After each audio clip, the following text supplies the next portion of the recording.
Hello everybody, in the last class we were discussing about the density function rho of p, q and t, function of position, momentum and time coordinate, and any property of the system, okay, which is a function of q and p. F, that may be any measurable physical property of the system. So f of qp, its ensemble average. If you take the ensemble average that we saw, it is the ensemble average at any time t, that is given by this integral f of qp rho p qt d3 and q d3 and p. These integrals denote the integration over all these 6n variables, q and 3n q and 3n p variables. Okay, and on the denominator we have rho qpt d3 and q d3 and p. So you get the ensemble average at a time t. Here rho, that's a function of time t, and we are integrating only over q and p. So you will get a quantity which is the ensemble average of the quantity as a function of time t. And we saw an ensemble is said to be stationary, okay,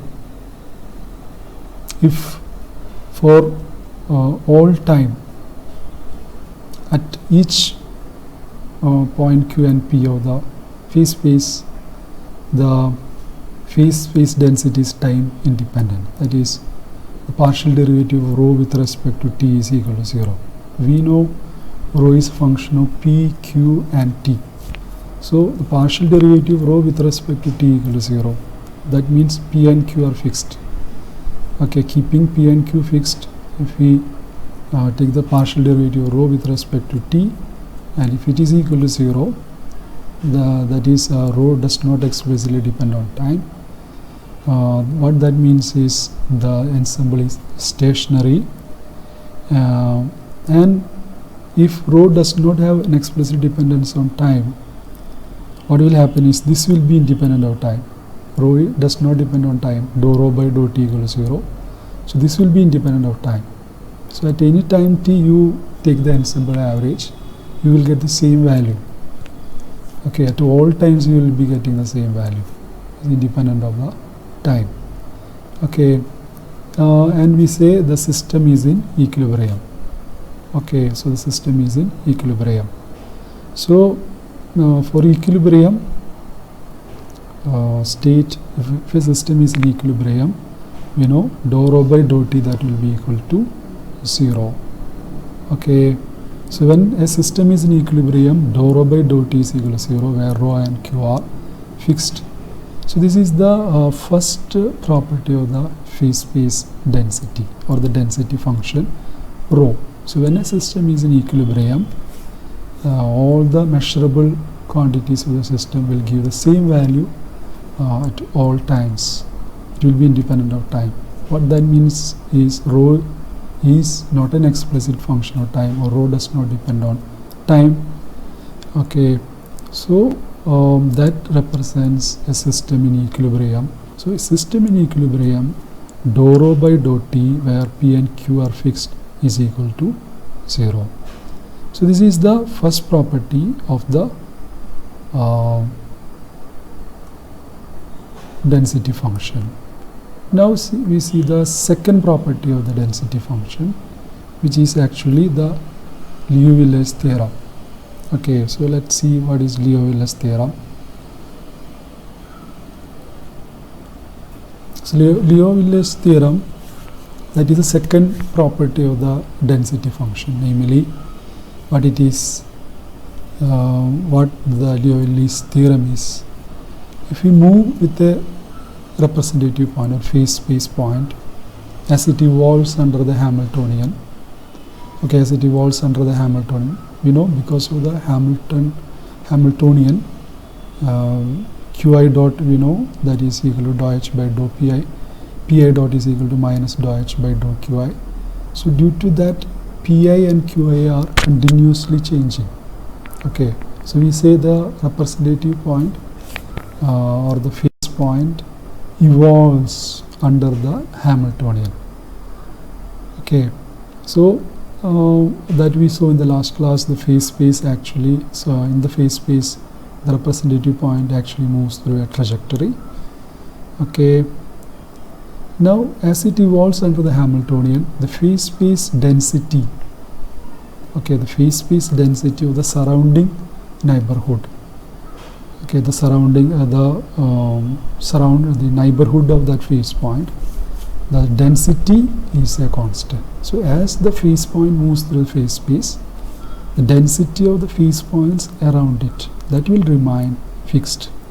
This is the second property of the density function.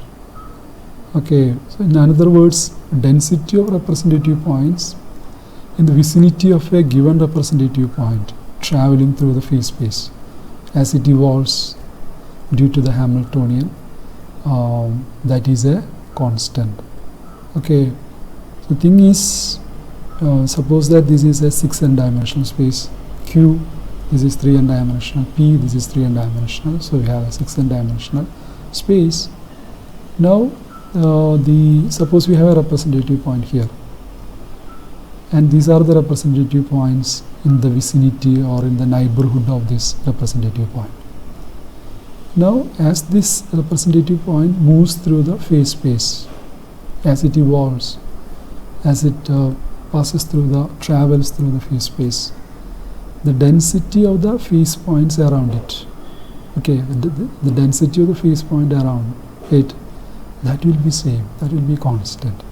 So this is what Liouville's theorem is telling us. So density here, that will be same as the density here. Okay, so we have to prove this thing, the density of the phase point remains a constant. So we imagine the phase space Q 3n dimensional, P 3n dimensional, as we have been discussing. This is the hypershell, and this boundary corresponds to energy minus delta by 2, and this one corresponds to E plus delta by 2. And in this hypershell, in this region, these are the dust cloud of dust particle. Each dust particle represents a system in the ensemble or a microstate of the system, and this is actually continuously moving. Okay, the cloud of the dust particles are moving through this hyperspace, 6n dimensional hyperspace, through the allowed region. So it is continuously moving. Okay, so what we do now is we imagine an arbitrary volume in this. So anywhere you imagine a volume omega, its volume is omega. Okay, it is represented here, its volume is omega, and its surface is sigma. So omega represents the volume of that arbitrary volume, sigma is the surface area, the surface. Okay, so in that arbitrary volume, the points will be coming inside it. Okay, it will be coming inside it, it will be going outside through the surface. So through the boundary of this arbitrary volume, the representative points will be coming in, it will be going out. Okay, now we study this flow of the representative points. Okay, so for that we consider the Liouville's theorem. We consider, as we said earlier, consider an arbitrary volume omega in the relevant region of the phase space. Okay, we are considering all these phase points are continuously moving. Okay, we consider them as a cloud of dust particles which are continuously moving through the phase space. So we consider an arbitrary volume omega in the phase space, and let sigma is the surface enclosing the volume that we saw earlier. Now this is that volume, we have taken that omega volume here. Now the rate at which the number of representative points in this volume changes with time. We are calculating the rate at which the number of representative points in this volume changes with the time. Okay, So that we calculate. Here integral omega rho d omega is dq3n dp3n. So integral omega rho d omega, what it is? It is the rho is the density. You are multiplying it with the d omega, which is d3nq d3np. So what you get is the number of representative points in this d omega volume, and then you are integrating over the entire volume. Okay, we are integrating over the entire volume omega in this arbitrary volume. So you get the total number of representative points in it, and dou by dou t of this, that will give you the rate at which the number of representative points are changing in this volume. Okay, number of representative points in the rate at which the number of representative points are changing in this volume. Okay, here I have written increases with time. I think a better wording will be the number of representative points changing. Okay. Now the rate at which the representative points flow out of omega. Okay, I told you the representative points, they are evolving through they are passing through the phase space. So the representative points will be flowing out of this volume. What we are going to calculate is the rate at which the representative points flow out, exactly flowing out, not coming in, flowing out of omega across the boundary. So that is given by integral sigma. This is a surface integral. Sigma represents surface, rho v dot n d sigma. Okay. So how we get it? We get that is v is the velocity. Okay, v is the velocity, and this n is a unit vector normal to this small area considered here. We consider cylinder here of the length v dt. Okay, why we are taking length v dt? Because the velocity is v. So in dt time interval, velocity of the phase points inside this, that is v. So in dt time interval, v dt distance these representative points will pass. So v dt number of particles will be crossing v dt length, the particles representative points in v dt length of this cylinder, that will be crossing this in dt time. Okay, so that's why we are taking v dt. So that is the length of it, and the area is d sigma, area of it. So its volume will be v dt d sigma. So v dt into d sigma, that is the volume, and if you multiply it with rho, you will get the number. Rho is number of representative points per unit volume. So v dt d sigma is the volume of this small cylinder considered here. So that many representative points will be flowing out through this small area here. So that is written here. So rho v d sigma.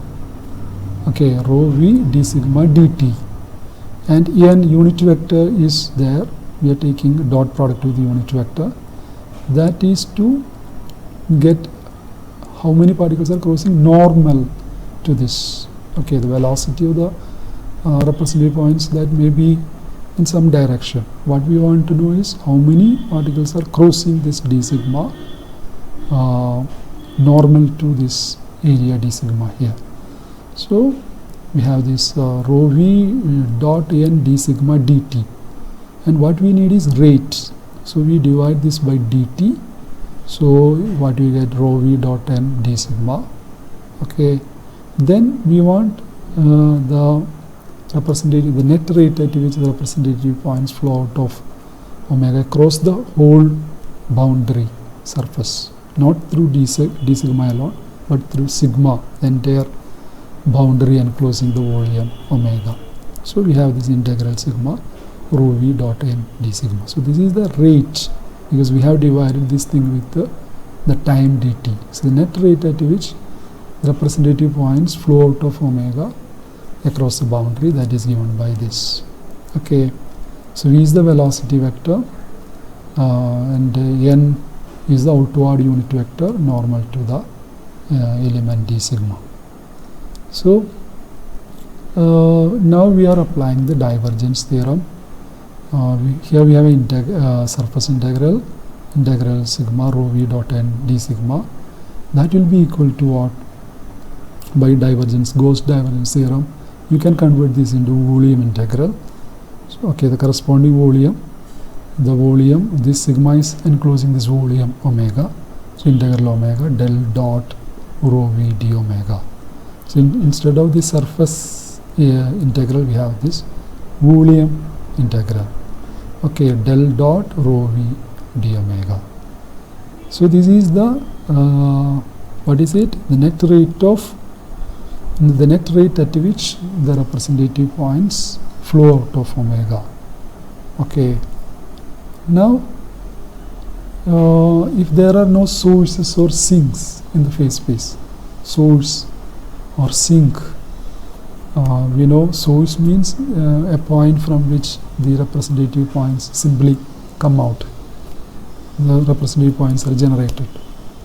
Okay, such a thing does not exist in the phase space. And sink is also not there. Sink means representative points just go inside it. The point sucks the representative points. So such things are not there in the phase space. There are no sources which produce representative points, no sinks which absorbs representative points. Okay, so the total number of representative points remain conserved. So what we are doing now is we are equating these two. We know this is the rate at which the representative points in the volume is changing, the rate at which number of representative points are changing in the volume, and this is the rate at which the representative points flow out. Okay, the rate at which the representative points flow out of the omega. So if there are no sources or sinks, what we can say is the rate at which representative points flow out of omega, that is equal to the negative rate of change of, okay, that will be equal to the negative rate of change of the particles in the volume. So this thing, the rate at which representative points flow out of omega, that will be equal to the negative rate of change of particles in the volume omega. So that's why we are getting this. Now what we do is we take, since on the left hand side and right hand side we have integration, the volume integration, so we are combining these two and writing it as this. So we are getting integral omega dou rho by dou t plus del dot rho v d omega equal to 0. So since we have considered an arbitrary volume and it has to be true for any volume, this thing, if the right hand side is equal to 0, this thing has to be 0. Okay, so dou rho by dou t plus del dot rho v, that is equal to 0.